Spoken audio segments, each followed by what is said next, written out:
गई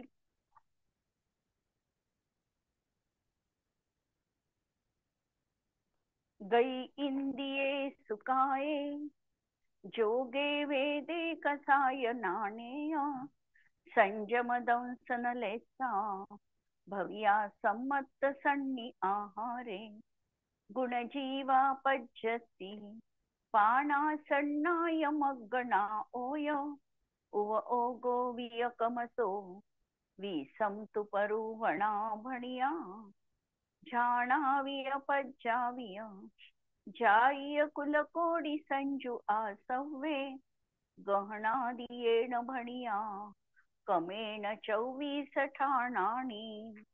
अंतिम शासन नायक 1008 भगवान महावीर स्वामी की जय. द्वादशांग श्रुत देवी की जय. स्वाध्याय कक्ष संपेपर्यंत आपणा सर्वांना चतुर्विध आहाराचा त्याग असणार आहे. 24 ठाण चर्चा आपण बघतो आहे आणि संयम मार्गणेचे आणि त्यामध्ये 24 स्थानं कशी लावायची या अनुषंगाने आमची चर्चा सुरू आहे. सामायिक आणि छेदोपस्थापना आपण बघितलं. या सामायिक आणि छेदोपस्थापना चारित्रांची गुणस्थानं 6 ते 9 आहे आणि हे अभेद आणि भेद परक अशा प्रकारचं चारित्र मनुष्य पर्यायी मध्येच हे जीवाला होऊ शकतं, कारण मनुष्य गतीतला जीवच मुनिपद धारण करू शकतो. अशा रीतीने यामध्ये आपण बघितलं, यांना सम्यक 3ही प्रकारचं असू शकतं आणि हे जीव औपशमिक किंवा क्षायिक दोन्ही प्रकारच्या श्रेणी आरोहण करू शकतात. असे हे जीव बघितल्यानंतर परिहार विशुद्धी संयमाची चर्चा आली आणि यामध्ये देखील सांगितलं की परिहार विशुद्धी चारित्रवाले हे मुनीच आहे आणि त्यामुळे कर्मभूमीजच जीवांना या चारित्राची प्राप्ती संभवनीय आहे. आणि आम्ही 10 पर्यंत पाहिलेलं होतं काल. लेशापर्यंत आलो होतो की त्यांच्या शुभ 3 लेशा असतात, पीत, पद्म आणि शुक्ल लेशा. आता हे जीव परिहार विशुद्धी संयमधारी आहे, त्यामुळे भव्यत्व मार्गणेत बघत असताना ते नक्कीच भव्य असणार आहे. सम्यक्त्व मार्गणेमध्ये बघताना आता काय पाहाल आपण, परिहार विशुद्धी चारित्रवाले कोणते सम्यक्त्वधारी असतात, तर त्यांना क्षायिक किंवा क्षायोपक्षमिक चारित्र त्या ठिकाणी सांगितलेलं आहे. 2 प्रकारचं सम्यक्त्व, क्षायिक आणि क्षायोपक्षमिक. कारण औपशमिक सम्यक्त्वाचा कालावधी कमी आहे, त्यामुळे त्या सम्यक्त्वामध्ये हे परिहार विशुद्धी सम्यक्त्व नाही. संज्ञी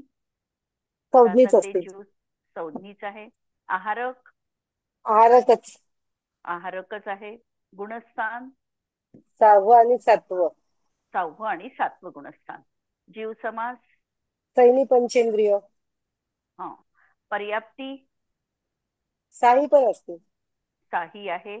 प्राण 10 प्राण. 10 प्राण आहे पूर्ण.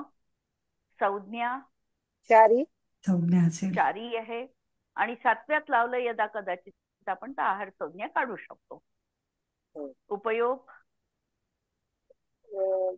3 ज्ञानोपयोग, 3 दर्शनोपयोग. 6 उपयोग आहे. ध्यान 3 अर्थध्यान आणि 6वं 7वं असल्यामुळे 4 धर्मध्यान. 4 धर्मध्यान. नंतर आश्रव 9 योग आपण आता आणि 4 9 आणि योग 7 आणि 11 कषाय. 11 कषाय. 9 योग आणि 11 कषाय असे 20 आश्रवाचे भेद आहे. जाती 14 लाख मनुष्य संबंधी आणि तितके 14 लाख कुलकोटी राहतील. आता सम्यक्त्व आपल्याला म्हणजे उपशम भाव लावताना उपशम भाव नाही. औपशमिक लावलेला नाहीये, त्यामुळे औपशमिक भाव नाही. सम्यक्त्वच नाही तर चारित्राचा प्रश्नच नाही. नंतर क्षायिक सम्यक्त्व आहे आणि श्रेणी आरोहण करण्याचं नाही. या ठिकाणी तो श्रेणी आरोहण करत नाही, कारण 6वं 7वं गुणस्थान आहे म्हणून क्षायिक चारित्र नाही, एक सम्यक्त्वच आहे. सम्यक नंतर क्षायोपक्षमिक भाव,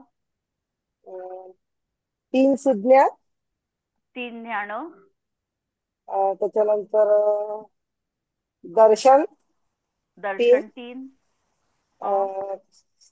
लब्धी, 5 लब्धी, सकल संयम, सकल संयम आणि सम्यक्त्व. क्षमिक सम्यक्त्व, क्षायोपक्षमिक सम्यक्त्व अशा प्रकारचे भाव क्षायोपक्षमिक राहतील. गती, गती मनुष्य गती, मनुष्य गती, चारी गती कषाय, चारी कषाय, एकच लिंग, वेदामध्ये एक पुरुष वेद, मिथ्यात्व नाही, नाही आता औदयिक अज्ञान, अज्ञान असेल, लेशा, असिद्धत्व, लेशा 3 आहे, असिद्धत्व आहे, असंयम नाही आहे. आता संयम, असंयम नाही, संयम आहे त्याच्यामुळे असंयम नाही आहे. तशा प्रकारे एक गती, 4 कषाय, एक वेद, नंतर औदयिक अज्ञान, असिद्धत्व आणि 3 लेशा एवढे औदयिक भाव राहतील.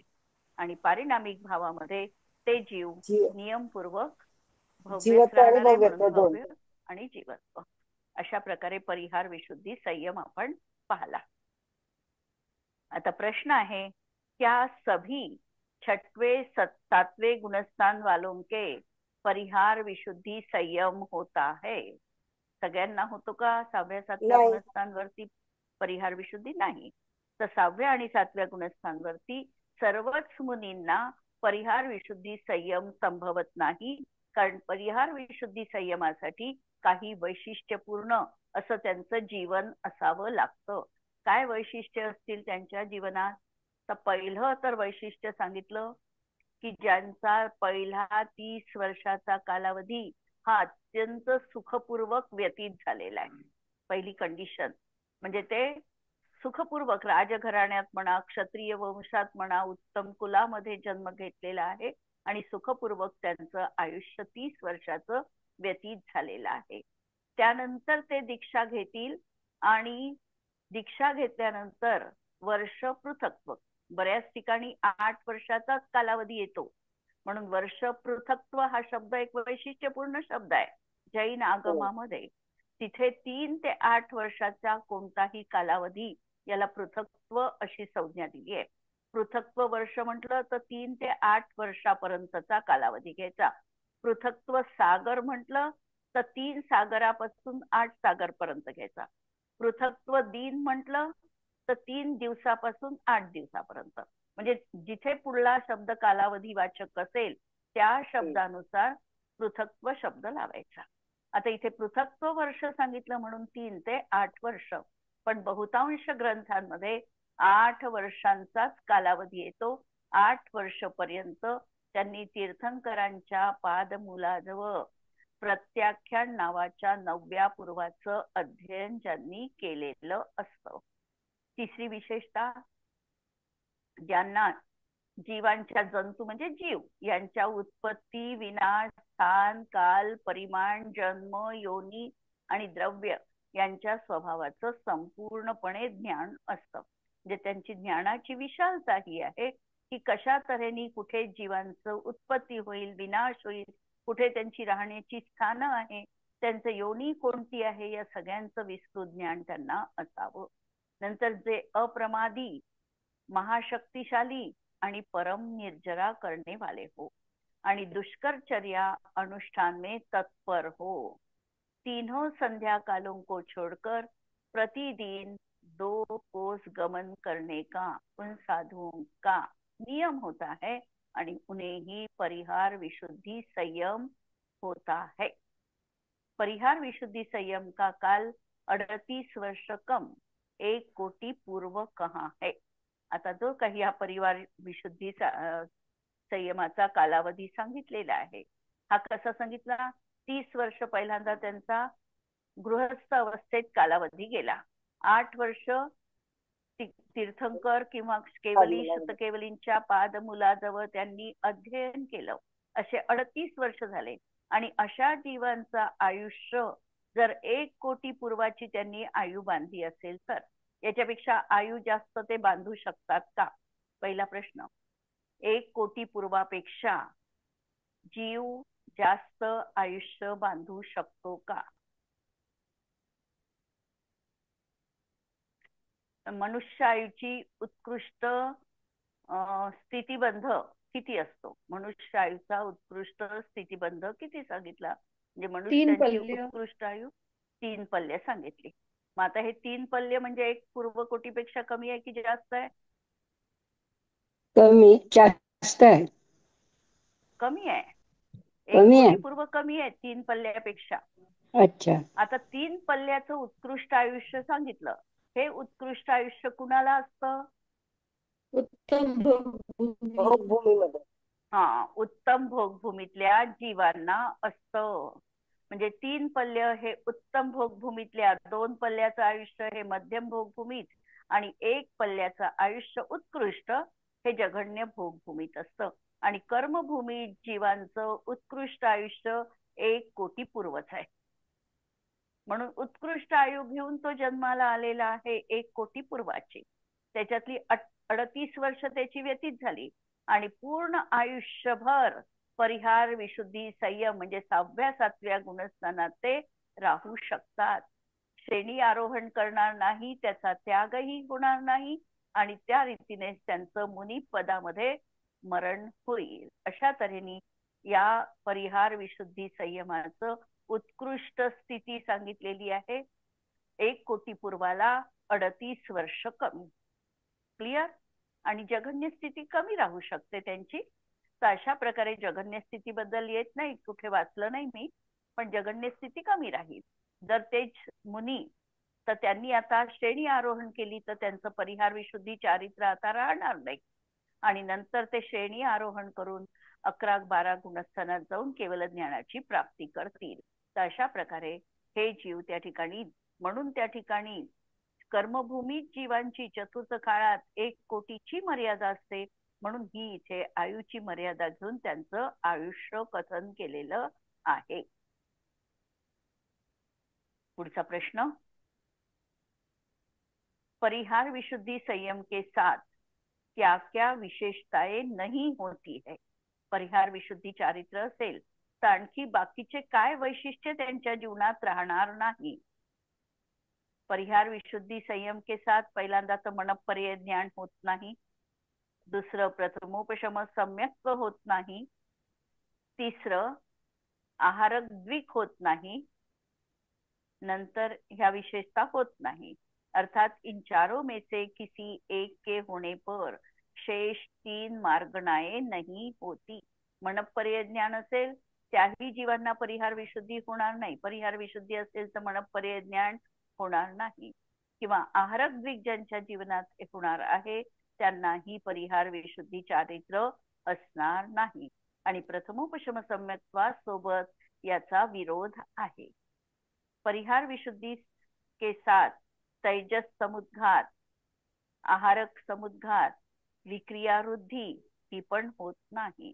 म्हणजे ज्या काही विक्रिया सांगितलेल्या आहे ह्या पण त्यांना तेजस समुद्घाताची प्राप्ती होणार नाही. तेजस समुद्घात चांगला आहे की वाईट आहे? वाईट. वाईट आहे. वाईट असेल कारण द्विपायन मुनींचं उदाहरण आहे ते तेजस समुद्र. तेजस हा 2 तऱ्हेचा आहे, शुभ तेजस आणि अशुभ तेजस. अशुभ तेजसाची प्राप्ती झाली क्रोधाच्या अनिवार्यपणे द्विपायन मुनींना, पण प्राप्ती जी झाली आहे ती विशुद्ध परिणामांनी झालेली आहे. म्हणून त्यावेळेला तर तेजस समुद्घाताची जी प्राप्ती झाली ती उत्कृष्ट शुभ परिणामांच्या निमित्ताने झाली. पण असं काही द्रव्य क्षेत्र कालभावाचं निमित्त त्यांना प्राप्त झालं की तेजस वृद्धी अशुभामध्ये परिवर्तित झाली. अशुभ तेजस त्यांच्या पुतळ्या म्हणजे खांद्यातून लाल रंगाचा मांजरीच्या आकाराचा पुतळा बाहेर निघाला. म्हणून चांगलं की वाईट हा प्रश्न नाही आहे. प्राप्तीच झाली आहे ती उत्कृष्ट शुभ परिणामातच झालेली आहे. उपयोगामध्ये तशा प्रकारचं बहिरंग निमित्त कारण द्रव्याचं, क्षेत्राचं, कालभावाचं मिळालं आणि तो तेजस शुभ तेजस रूपाने परिणत न होता अशुभ तेजस रूपाने परिणत झाला. कोणत्या आकाराचा ताई? द्विपायन मुनी. नाही, आकार. आकार. आकार मांजरीच्या आकाराचा असतो. अच्छा मांजर, मग. अच्छा. बिलाव. हा हो आलं लक्षात. हम्म. आणि शेंद्री वर्णाचा असतो तो पुतळा. परत हो. लाल रंगाचा म्हणा, शेंद्री वर्णाचा असा पुतळा असतो तो.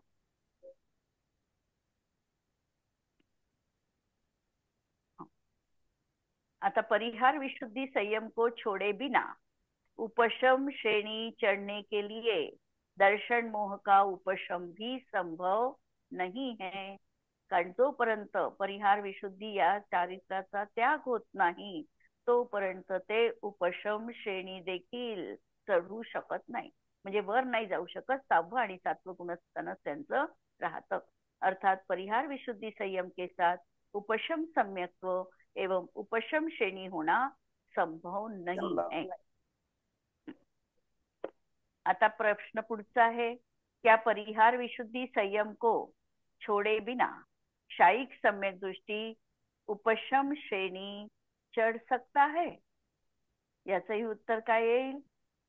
आता नाही. क्षायिक सम्यक्त्व आहे त्यांच्या जीवनात, तो उपशम श्रेणी परिहार विशुद्धी संयम असताना चढू शकेल का? तर नाहीच येणार आहे. कारण परिहार विशुद्धी संयम असताना हे त्या ठिकाणी वरची श्रेणी आरोहण करू शकणार नाही. 8वें आदि श्रेणीगत गुणस्थानों में परिहार विशुद्धि संयम नहीं होता, क्योंकि परिहार विशुद्धि संयम प्रमत्त और अप्रमत्त मुनिराज के ही होता है. और दूसरी बात, परिहार विशुद्धि संयम के साथ उपशम सम्यक्त्व का निषेध किया है, उपशम चारित्र का नहीं. इसीलिए परिहार विशुद्धि की क्षमता वाला अर्थात परिहार विशुद्धि संयम वाला शायिक सम्यक दृष्टि उपशम श्रेणी चढ़कर नीचे आकर पुनः परिहार विशुद्धि संयम को प्राप्त कर ले तो कोई बाधा नहीं है. म्हणजे त्यांनी उत्तर अनेकांत पद्धतीने दिलेलं आहे की त्यांना उपशम श्रेणी चढता येऊ शकते. कारण परिहार विशुद्धी संयम बाजूला ठेवून उपशम श्रेणी त्यांनी आरोहण केली. म्हणजे आत्मलीनता साधली, शुद्धोपयोग साधला आणि त्यामुळे ते उपशम श्रेणी आरोहण करू शकले. आणि परत 6व्या 7व्या गुणस्थानात खाली आल्यानंतर परत त्यांना परिहार विशुद्धी संयम त्या ठिकाणी राहील. पण जर आम्ही निश्चयाने बघितलं तर श्रेणी आरोहण करताना परिहार विशुद्धी संयम त्या ठिकाणी लावता येत नाही. उपशम सम्यक्त्व किंवा उपशम चारित्र, आता उपशम चारित्रच त्या ठिकाणी लावावं लागेल. पण कसे आहेत ते? शायिक सम्यक्त्व आणि उपशम श्रेणी. उपशम श्रेणी 11 पर्यंत चढेल, 11 मधून परत खाली येऊन 6व्या 7व्या गुणस्थानात येतील आणि परत परिहार विशुद्धी संयमाची त्यांना प्राप्ती होईल. अशा तऱ्हेने हा भाव समजायचा. क्या सामायिक छेदोपस्थापना संयम वाले से परिहार विशुद्धि संयम वाले साधु में कुछ अंतर आ जाता है? सामायिक छेदोपस्थापना संयमी आणि परिहार विशुद्धी संयम यांच्या जीवनात काही अंतर आहे का? परिहार विशुद्धी वाल्यांमुळे ते जीव विराधना होत नाही ना. हा, विराधना होत नाही, गमन विशेषता राहील त्यांच्या त्यांच्या जीवनामध्ये. ही विशेषता राहील की त्यांच्याकडून कोणत्याही तऱ्हेची विराधना घडत नाही. ते चातुर्मासाचा नियम पण करणार नाही आणि कधी पण कुठेही ते जाऊ शकतात. रात्रीच्या वेळी गमन नाही होणार, पण दिवसा मात्र त्यांचं गमन होऊ शकतं चातुर्मासात सुद्धा. म्हणून परिहार विशुद्धि चारित्रधारी मुनि 6 काय के जीव समूह वाले स्थान में विहार करने पर भी पाप से लिप्त नहीं होते. जैसे कमल पत्र जल में रहकर भी जल से लिप्त नहीं होता. लेकिन सामायिक छेदोपस्थापना संयम वालों में ऐसी सामर्थ्य नहीं है. त्यांच्या शरीराकडून आता विराधना घडतच नाही परिहार विशुद्धी संयम वाल्यांकडून, आणि म्हणून ते चालतील तर अधरगमन आहे त्यांचं. आणि त्यांच्याकडून विराधना घडत नसल्यामुळे जल चारण वृद्धी, तंतुचारण वृद्धी, पत्रचारण वृद्धी, पुष्पचारण वृद्धी अशा प्रकारच्या, म्हणजे फुलांवरून देखील, म्हणजे खाली फुलं आहे आणि वरून अधरगमन करत आहे अशा प्रकारे त्यांची क्रिया त्या ठिकाणी संभवू शकते. परिहार विशुद्धि संयम की उत्पत्ति कैसे होती है? परिहार विशुद्धि संयमाची उत्पत्ती, अंतरंग निमित्त कारण कोणता आहे? जो संयम के विरोधी नहीं है. संज्वलन कषायाचा देशघाती स्पर्धकांचा उदय आहे. आणि बाकीच्या 12 कषायांचा क्षयोक्षम म्हणजे उदयाभावी क्षय म्हणा, अनुदय म्हणा, सरळ एका वाक्यामध्ये की 12 कषायांच्या म्हणजे सर्व घाती स्पर्धकांचा काय आहे त्या ठिकाणी अनुदय आहे. संज्वलनच्या देशघाती स्पर्धकांचा उदय आहे. म्हणून जो संयम के विरोधी नहीं है ऐसे बादर संज्वलन कषाय के देशघाती स्पर्धकों के उदय से सामायिक छेदोपस्थापना परिहार विशुद्धी संयम उत्पन्न होता है. जर आम्ही क्षयोक्षमाची व्याख्या या ठिकाणी लावली, कारण त्याही ठिकाणी त्यांचं चारित्र्य एका दृष्टीने पाहिलं परिहार विशुद्धी तरी ते क्षयोपक्षमिकच चारित्र्य आहे.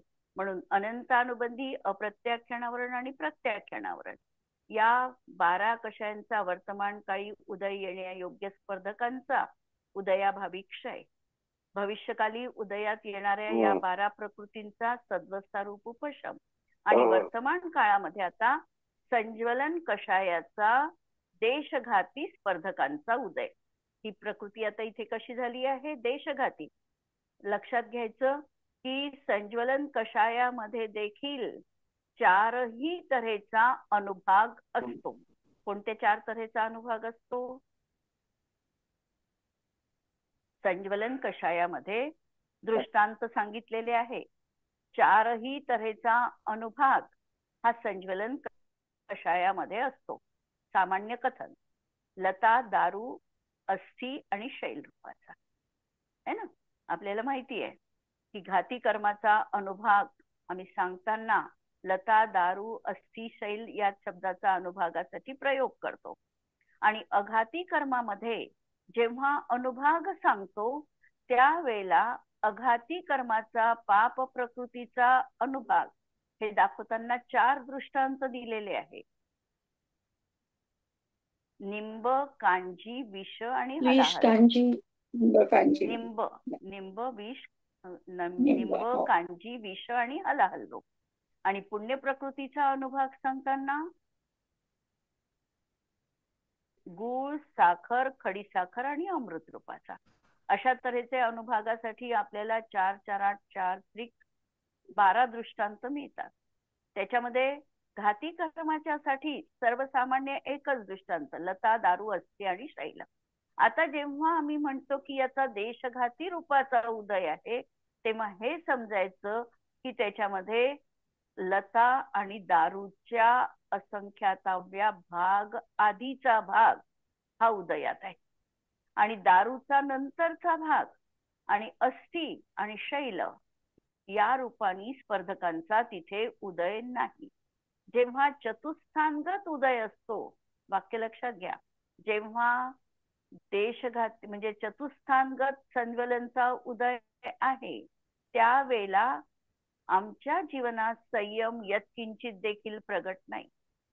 म्हणजे या संज्वलनचा चतुस्थानगत उदय आहे म्हणजे कसा उदय आहे? लता, दारू, अस्थि आणि शैलई रूपाचा. तर त्या ठिकाणी संयमाची प्राप्ती नाही. आणि ज्या वेळेला हा उदय द्विस्थानगत होईल त्यावेळेला 5व्या गुणस्थानात यत्किंचित संयम आहे आणि 6व्या 7व्या गुणस्थानात मुनिव्रत पाळण्यास रूप असा संयम आहे. म्हणून हा अनुभाग लावताना देशघाती स्पर्धक म्हटल्यानंतर आम्हाला ते लक्षात आलं पाहिजे की संज्वलन मध्ये अशा तऱ्हेचे सर्व घाती युक्त देशघाती स्पर्धक आहे आणि त्या देशघाती स्पर्धकांचा उदय आहे. म्हणजे लता आणि दारूचा जो भाग आहे त्याचाही पहिला सुरुवातीचा भाग जो आहे हा देशघाती रूपाचा आहे, त्याचा उदय ह्या जीवाला असतो. आणि असा उदय असताना संयम म्हणजे महाव्रताची पालना जीवनात असते. आणि तिन्ही संयम हे सामायिक, छेदोपस्थापना आणि परिहार विशुद्धी. परिहार विशुद्धी संयमी किसे कहते है? सर्व सावध्य योग का, सर्व सावध्य योग याचा अर्थ सर्व पापांचा सर्वथा परित्याग करने वाला जो जीव 5 समिति 3 गुप्ती को धारण कर उनसे युक्त रहकर सदा सावध्य का त्याग करता है, उस पुरुष को परिहार विशुद्धि संयमी कहते हैं। अर्थात ऐसे जीवों के परिहार विशुद्धि संयम उत्पन्न होता है। ही आता आपण व्याख्या विशेषता बघितली की परिहार विशुद्धी संयमीच्या कडून कोणत्याही तऱ्हेची विराधना घडत नाही, कारण त्यांचं अंतरंग निरंतर असं अप्रमत्त रूप, प्राण्यांची हिंसा होणार नाही अशा तऱ्हेने त्यांचं दयावान चित्त असतं आणि म्हणून त्यांना या संयमाची प्राप्ती होते। 8वें आदि गुणस्थानों में परिहार विशुद्धि संयम क्यों नहीं होता? दोनच गुणस्थानं परिहार विशुद्धी संयमाची का सांगितली? पुढच्या गुणस्थानात हा संयम का असत नाही? जिनकी आत्माएं ध्यान रूपी सागर में निमग्न है, जो वचन यम का पालन करते हैं और जिन्होंने आने जाने रूप संपूर्ण शारीरिक व्यापार संकुचित कर लिया है, ऐसे जीवों के शुभाशुभ क्रियाओं का परिहार ही बन ही नहीं सकता, क्योंकि गमनागमन रूप क्रियाओं में प्रवृत्ति करने वाला ही परिहार कर सकता है और प्रवृत्ति नहीं करने वाला नहीं। इसीलिए ऊपर के 8वें आदि गुणस्थानों में परिहार विशुद्धि संयम नहीं बन सकता है। जेव्हा ध्यानामध्ये श्रेणी ते आरोहण करतील त्यावेळेला त्यांची बाह्य प्रवृत्ती पूर्णतः संपलेली आहे। वचन व्यापार हा देखील आहे, नाही आहे असं नाही आहे, परंतु व्यसन व्यापार हा त्या ठिकाणी सीमित झालेला आहे आणि शारीरिक प्रवृत्ती एका जागेवरून दुसऱ्या ठिकाणी गमन करण्याची जी प्रवृत्ती आहे ती संपलेली आहे। आणि जेव्हा प्रवृत्तीच नाही तर त्यांच्याकडून जीव विराधना घडण्याचाही प्रसंग येणार नाही आणि त्यामुळे परिहार विशुद्धी संयमाची त्या ठिकाणी काहीही गरज नाही। जो गमन करतो आहे त्याच्यासाठी परिहार करणं आवश्यक सांगितलेलं आहे। ज्याची गमनच क्रिया रुकली आता आणि जे आत्मलीन झालेले आहे, ध्यानामध्ये एका जागी स्वस्थ चित्त होऊन आत्मकेंद्रित ज्यांची भूमिका झालेली आहे, अशा शुद्धोपयोगी साधूंना आता परिहार विशुद्धी चारित्र्याची काहीही गरज उरलेली नाही, कारण ते एका जागी स्थिर आहेत आणि म्हणून त्यांना परिहार विशुद्धी संयम 8व्या पासून पुढे सांगितलेलं नाही। यद्यपि 8वें आदि गुणस्थानों में परिहार विशुद्धि पाई जाती है, परंतु वहां पर परिहार करने रूप कार्य नहीं पाया जाता, इसीलिए 8वें आदि गुणस्थानों में इस संयम का अभाव है। परत परिहार विशुद्धि संयमाची काय काय विशेषता आहे? इसका काल 38 वर्ष कम पूर्व कोटि वर्ष प्रमाण कहा गया है। कोई आचार्य 16 वर्षों से, कोई 22 वर्षों से कम पूर्व कोटि प्रमाण मानते हैं। काही काही आचार्यांचं यामध्ये वेगळं मत आहे, किंवा विदेह क्षेत्रामध्ये जर एखादे मुनी असतील आणि त्यांना परिहार विशुद्धी संयम जर प्राप्त होणार असेल तर त्यांना त्यांच्यासाठी सांगितलं की त्यांना 16 वर्ष कमी म्हणजे 8 वर्ष त्यांचा गृहस्थ अवस्थेत, 8 वर्ष त्यांचा शिक्षणामध्ये, असा काळानंतर त्यांना 1 कोटी पूर्वाचं असं त्या ठिकाणी परिहार विशुद्धी संयम राहू शकतो। म्हणजे 16 वर्ष आणि काहींनी 22 वर्षाची मर्यादा त्या ठिकाणी सांगितलेली आहे। 30 वर्ष के बिना परिहार विशुद्धि का होना संभव नहीं है। मात्र कर्मभूमी जिकडले आपले भरत ऐरावत आदी क्षेत्रांसाठी किंवा दुसऱ्या आचार्यांच्या मतानुसार 30 वर्षाशिवाय परिहार विशुद्धि संयम प्राप्त होना संभव नहीं, ही पण एक मान्यता है। यह संयम 6वें 7वें इन 2 गुणस्थानों में ही होता है। आणि जो साधु वस्तिका, आहार, संस्तर, पिंची, कमंडलू के अतिरिक्त अन्य कुछ भी ग्रहण नहीं करते, म्हणजे त्यांना जीवन आवश्यक यापन करण्यासाठी जितक्या काही कमीत कमी गरजा आहे तेवढ्या त्या गरजाच ते फक्त आपल्या पूर्ण करतात आणि बाकीच्या कुठल्याही तऱ्हेचा बाह्य परिग्रह ज्यांच्या जीवनात राहण्यासाठी वस्तिका म्हणजे पूर्वीचे तर मुनी वनामध्ये राहत होते, नंतर आहार घेण्यासाठी ते नगरामध्ये प्रवेश करत होते, नंतर चटई पाटा हे संस्कार आणि संयमाची उपकरण म्हणून पिंची आणि कमंडलू एवढाच त्यांच्याजवळ बाह्य परिग्रह असणार आहे. धैर्यपूर्वक उपसर्ग सहन करते है तथा वेदना का प्रतिकार भी नहीं करते. वेदना झाली तरी देखील ही वेदना शारीरिक आहे, आत्मा त्यापासून पृथक आहे, ही भाव भासना त्यांच्या जीवनात परिपूर्ण रीतीने असल्यामुळे ते त्या ठिकाणी वेदनेचा कोणत्याही तऱ्हेचा प्रतिकार करत नाही. आम्हाला परिहार विशुद्धीचं माहिती नाही, पण आम्ही असे उपसर्ग प्रत्येक तीर्थंकरांच्या काळामध्ये 10 उपसर्ग केवली झालेले आहे. आणि उपसर्ग होत असताना त्यांना ज्या काही वेदना होत असतील ते त्यांनी शांत चित्तानी सहन केलेले आहे. सुकुमार पायास स्यालिनी भक्षी तशी व्याघ्र खाई सुकौशल मुनीशी है ना. सगळे आम्ही हे म्हणतो त्या ठिकाणी समाधी मरण ज्या वेळेला म्हणतो त्या सगळ्यांची उदाहरणं नावं त्या ठिकाणी आलेली आहे. आणि त्यांनी कशा प्रकारचं त्या परिस्थितीमध्ये आत्मलीनता साधली हे त्यावरून आम्हाला पाहायला पण मिळतं. म्हणजे उपसर्ग परिशह हे त्यांनी शांत चित्तानी सहन केलेले आहे. पिंची से शरीर के पोछने की क्रिया भी नहीं करते. नंतर अपने साधर्मियों के अतिरिक्त अन्य सबके साथ आदान प्रदान वंदन अनुभाषण आदि समस्त व्यवहारों का त्याग करते हैं. जे काही त्यांचे साधर्मी म्हणजे मुनी असतील, मुनींच्या अतिरिक्त असंयमीशी ते जास्त वार्तालाप देखील करत नाही. कोणत्याही प्रकारचा व्यवहार आदान प्रदान कोणत्याही प्रकारचं वंदन अनुभाषण ते त्या ठिकाणी करणार नाही.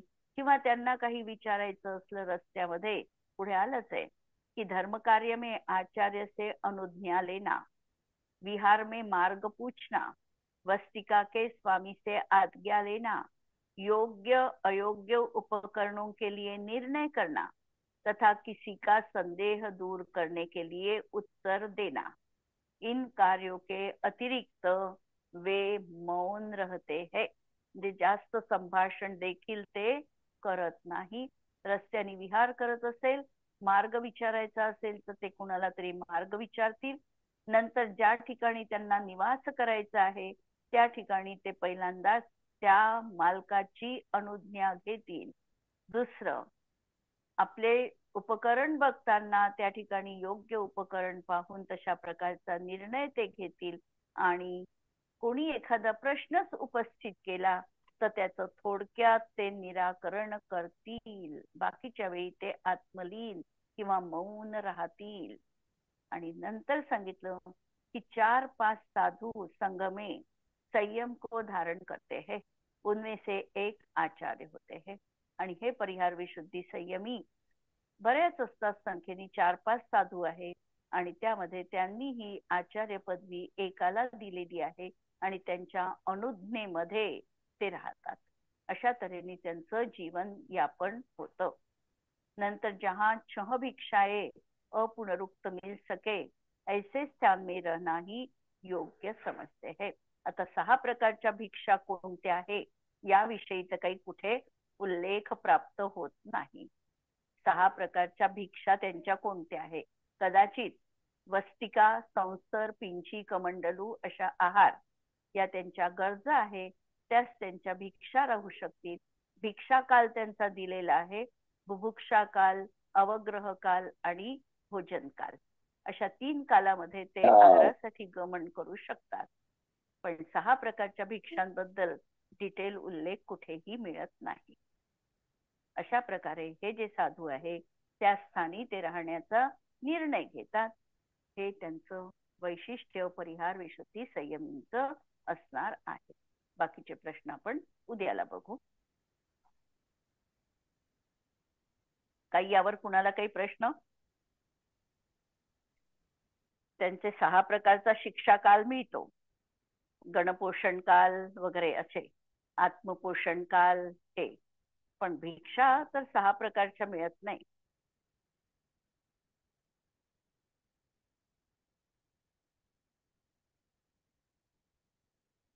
त्याद्वादनय षट द्रव्य गुण पर्याय और प्रमाण का, जड़ कर्म चेतन बंध का, अरु कर्म के अवसान का, कह कर स्वरूप यथार्थ जग का, जो किया उपकार है, उसके लिए जिनवाणी माँ को वंदना शत बार है, वंदना शत बार है. नमो अरिहंताणम, नमो सिद्धाणम, नमो आयर्याणम, नमो उवच्छायाणम, नमो लोये सवसाहुणम. सर्वांना जय जिनेंद्र.